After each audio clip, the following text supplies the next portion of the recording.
যেটা যারা ফাজিল কামেলের প্রিন্সিপাল আছেন অথবা অফিসে যান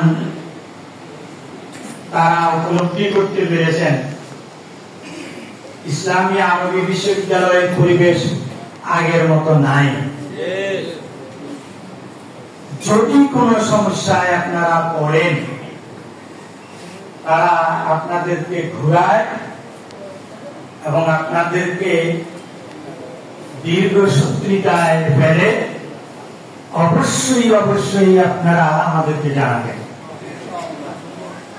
সেখানে আমাদের লোকেরাই বসা আছে, তারা আলহামদুলিল্লাহ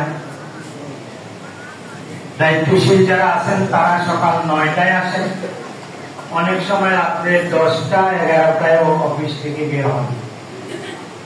অতএব আপনারা স্বাচ্ছন্দ্য বোধ করতে পারেন এদের উপরে।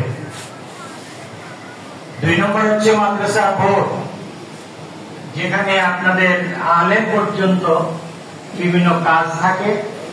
সেখানেও আলহামদুলিল্লাহ আমরা এমন লোকদেরকে বসাতে সক্ষম হয়েছি যারা আন্তরিকতার সাথে কাজ করছে। এটা আপনারা উপলব্ধি করতে পেরেছেন আশা করি। তারপরেও যদি কোনো সমস্যা থাকে আমাদের সাথে যোগাযোগ করবেন ইনশাআল্লাহ। ডিজি অফিসেও আমরা চেষ্টা করি আলহামদুলিল্লাহ, কিছু লোক বসিয়েছি, কিছু লোক নতুন হওয়ার কারণে কাজ এখনো ভালো করে বোঝে না।